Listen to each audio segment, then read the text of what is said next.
Selain menyiapkan sejumlah bukti, tim kuasa hukum Peggy juga menyiapkan sejumlah saksi, termasuk saksi ahli untuk melawan tim hukum Polda Jawa Barat. Kuasa hukum Peggy, Sugianti Iriani, meminta agar proses persidangan pra-peradilan yang digelar di Pengadilan Negeri Bandung dipimpin oleh hakim yang objektif.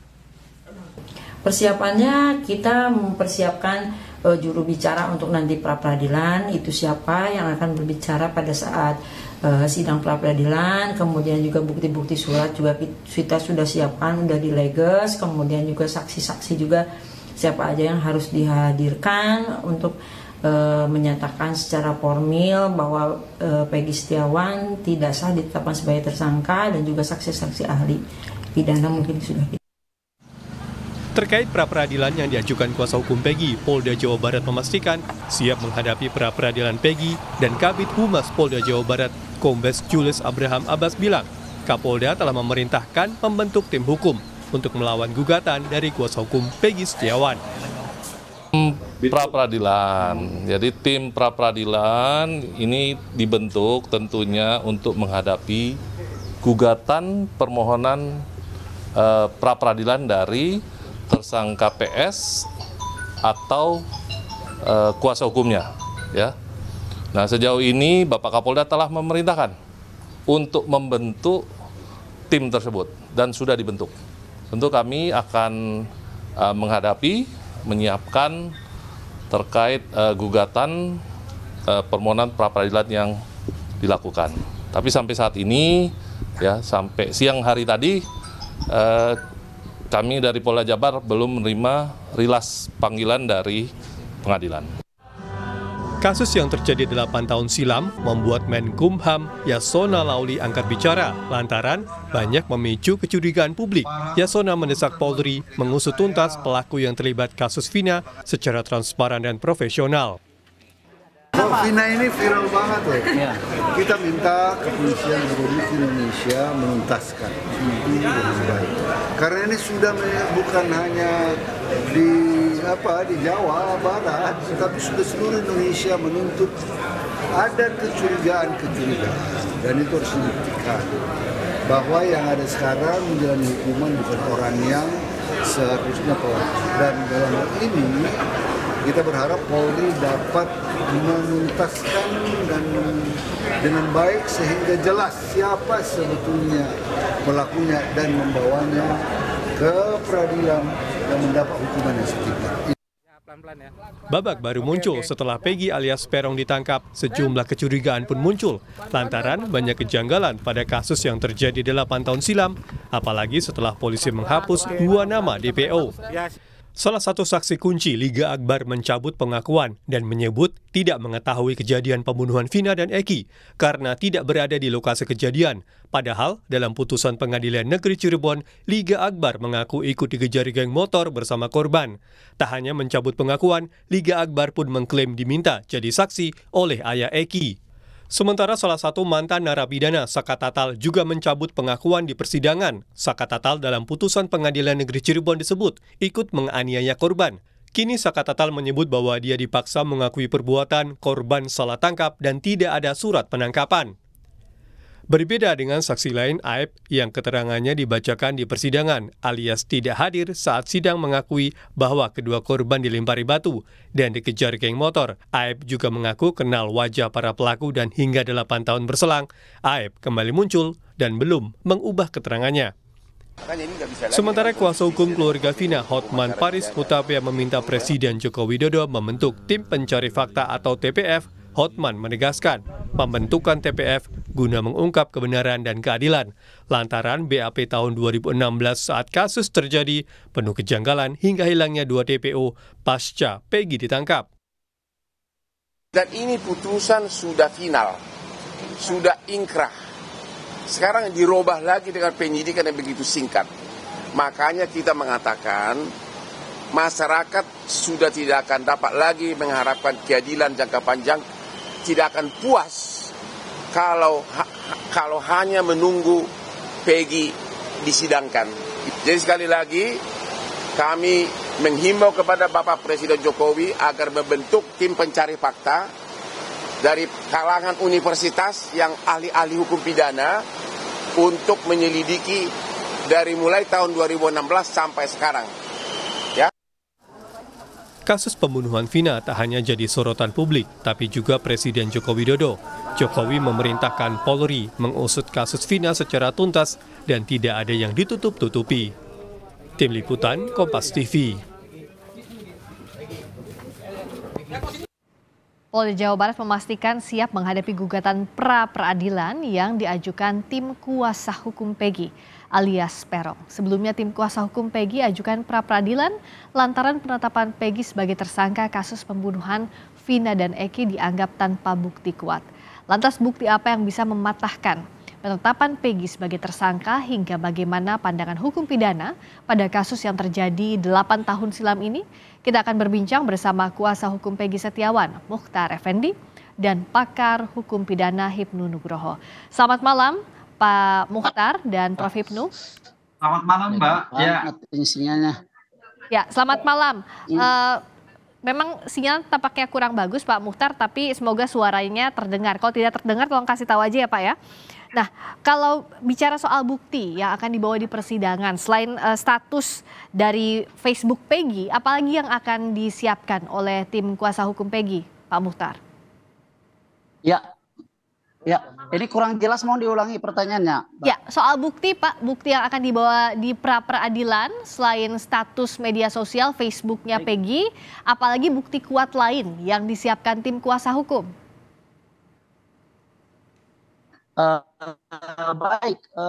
Saya sampaikan bahwa bukti-bukti yang kita siapkan untuk di pra-peradilan banyak bukti sebetulnya dari kita. Cuman kan pada prinsipnya begini Mbak, pra-peradilan itu bagaimana caranya polisi menunjukkan bukti dari mereka dasar untuk mempertersangkakan klien kita, kan begitu? Ya. Karena berdasarkan undang-undang minimal 2 alat bukti harus terpenuhi sehingga seseorang bisa ditersangkakan dalam kasus pidana. Nah, justru inilah yang kami tunggu ya, dari kepolisian, apa bukti yang mereka punyai. Nah, baru kita nanti akan melakukan counter terhadap bukti yang mereka punyai. Jadi prinsipnya bukan kami yang harus membuka bukti, tapi memang kita sudah menyiapkan bukti untuk mengkanter bukti daripada pihak kepolisian. Demikian, Mbak. Ya, karena kan pasti polisi akan menyebut bahwa penetapan Peggy sebagai tersangka ini berdasarkan minimal 2 alat bukti. Nah, tim kuasa hukum bisa mengkanter, sudah punya amunisinya tanda kutip untuk melawan 2 alat bukti yang diklaim oleh polisi itu. Sudah sangat siap, kita sudah sangat siap. Dari jauh-jauh hari kita sudah sangat siap. Itu cuman kenapa agak terlambat sedikit untuk mengajukan prapernya, bukan karena kami belum siap bukti dari kami ya, tetapi kami juga harus mencari momentum waktu yang tepat sehingga di praper ini kita bisa menangkan untuk atau demi keadilan klien kami. Demikian, Mbak. Oke, saya ke Prof. Hipnu. Untuk proses pra-peradilan ini, kalaupun dari tim kuasa hukum akan membantah bukti-bukti dari polisi soal penetapan tersangkanya Peggy, apa saja sebenarnya yang bisa mengkanter ini Pak Prof. Hipnu kalau dibandingkan dengan sejumlah kasus pra-peradilan lain? Iya, jadi pra-peradilan itu adalah sebagai kontrol sebelum persidangan. Kontrol terhadap upaya paksa. Upaya paksa apa? Upaya paksa tentang penangkapan, penahanan, penghentian penyidikan. Dan Peggy ini adalah upaya paksa tentang tersangka, penetapan tersangka. Oleh karena itu, dalam penetapan tersangka, karena di dalam suatu pra-peradilan itu adalah uji formil, belum uji bukti. Baru bukti dari polisi seperti apa, caranya sah atau tidak. Disinilah, jadi bukti-bukti yang diajukan Polda Jawa Barat adalah bukti-bukti yang mendudukkan bahwa sebagai pelaku dugaan tidak pidana. Belum masuk pada bukti bahwa Peggy bersalah atau tidak bersalah. Nah, ini yang harus dipahami. Oleh karena itu saya kira penasihat hukum nanti harus betul-betul hati-hati. Bukti yang disampaikan itu caranya bagaimana? Gitu loh. Ada suratnya atau tidak? Jadi aspek formil belum menilai bukti. Jadi hanya menilai bukti berapa jumlahnya, jenisnya bagaimana. Kan kita menganut negatif back. dua alat bukti yang menimbulkan keyakinan. Karena ini masih pra-peradilan adalah keyakinan dari penyidik Polda Jabar. Itu bahwa Peggy buktinya adalah A, B, C, C, dan D gitu Pak. Oke, kalau sejauh ini Pak Mukhtar, apa saja yang diklaim oleh pihak Anda ini bisa mematahkan penetapan status tersangka dari Peggy Setiawan sejauh ini, sejauh bukti-bukti yang sudah disampaikan Polda Jawa Barat? Baik, ini kan kasus pidana yang mana klien kami ini dipersangkakan sebagai otak pelaku pembunuhan berencana. Ya. Nah, kami justru melihat daripada dasar tersebut seperti itu, maka kami akan melihat atau menguji bukti yang disampaikan oleh Polda yang menggiring atau yang menunjukkan. Pak Mukhtar? Bahwa klien ini kan begitu. Bu, ya, jelas? Ya, tadi sempat terputus, boleh diulangi lagi sedikit kalimatnya? Oh ya. Ya. Oh ya. Baik. Jadi klien kami ini kan dipersangkakan sebagai otak pelaku pembunuhan dalam kasus Eki dan Pina. Tentu saja kami berharap polisi bisa menunjukkan kepada kami bukti-bukti yang mengarah kepada tindak kriminalnya. Oke. Ya. Itu yang pertama. Kemudian yang kedua, perlu saya sampaikan bahwa sejak tahun 2016 saat peristiwa itu terjadi, klien kami tidak pernah dipanggil baik sebagai saksi maupun sebagai tersangka. Nah, kemudian tiba-tiba di tahun 2024 ini klien kami ditangkap dan ditahan sebagai otak pelaku pembunuhan. Jadi 8 tahun ini kemana saja kan itu prosesnya kan begitu. Itu yang nanti akan kami minta penjelasan dari pihak kepolisian. Kalau memang bukti-bukti mereka memang tidak cukup kuat untuk membuktikan itu, ya mau tidak mau harus ada konsekuensi hukumnya buat pihak kepolisian. Demikian. Oke, nah saya ke Prof. Hipnu. Prof, tadi kan yang dipertanyakan oleh tim kuasa hukum dari Peggy adalah sejauh ini bukti-buktinya yang mengarah ke tersangkaan Peggy Setiawan, penetapan status tersangka Peggy Setiawan ini dianggap tidak kuat. Nah, apakah Prof. Hipnu juga melihat ada celah ini soal unsur-unsur yang menetapkan bahwa Peggy adalah otak pembunuhan Vina? Jadi gini Mbak Priska, di dalam pra-peradilan adalah uji formil. Karena uji formil nanti penasihat hukum diberikan waktu untuk melihat bukti, bukan menilai bukti. Oke. Ini harus perhatikan, melihat bukti. Buktinya apa dari kepolisian? A, B, C, D. Tapi tidak melihat, tidak menguji. Karena apa? Kalau menguji itu nanti ada di ranah pembuktian. Material itu ya Prof ya, Mas? Ya material.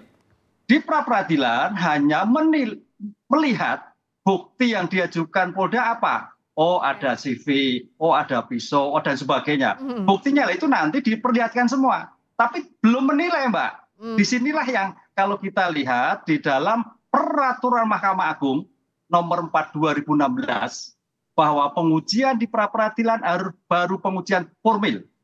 Cara memperoleh jumlah bukti, jenis bukti, belum masuk nilai bukti. Gitu Mbak. Oke, dan nanti yang membuat majelis hakim misalnya mengabulkan pra-peradilan, permohonan pra-peradilan jika dikabulkan adalah soal kalau misalnya penyidik secara formil tidak sesuai dengan aturan perundang-undangan yang berlaku, tidak sesuai dengan KUHP dalam perolehan buktinya, begitu ya Prof ya? Ya, karena di pra-peradilan ini sebetulnya menentukan bahwa bagaimana seorang penegak hukum negara, karena kita civil law, menentukan bukti, mencari bukti itu sah tentang persyarat perizinannya, sah tentang perolehannya, sah tentang bagaimana mendapatkannya, gitu loh. Jadi tidak bisa ujuk-ujuk, semua berlindung pada ketentuan yang ada. Baru nanti disampaikan dalam suatu persidangan, ini loh Pak penasihat hukum, buktinya 1, 2, 3, 4, 5, 6, 7. Itu menentukan jumlahnya berapa, minimal jumlahnya 2, jenisnya juga apa. Ya. Itu yang ada menurut peraturan Mahkamah Agung 4 2016. Belum menguji sah, belum menguji nilai. dari bukti yang disampaikan di dalam suatu pra-peradilan. Oke, jadi yang harus digarisbawahi pra-peradilan nanti belum menguji bagaimana nilai atau sahnya dari satu bukti-bukti yang dihadirkan oleh penyidik, tapi soal formilnya itu ya Prof. Hipnu ya, soal bagaimana cara memperolehnya, perizinannya, cara mendapatkannya itu yang akan diuji di pra-peradilan. Kita tunggu apakah hasilnya dikabulkan atau tidak permohonan pra-peradilan dari tim kuasa hukum Peggy Setiawan. Terima kasih Prof. Hipnu Nugroho, pakar hukum pidana. Terima kasih juga Pak Mukhtar Effendi, kuasa hukum Peggy Setiawan. Sama-sama. Selamat malam.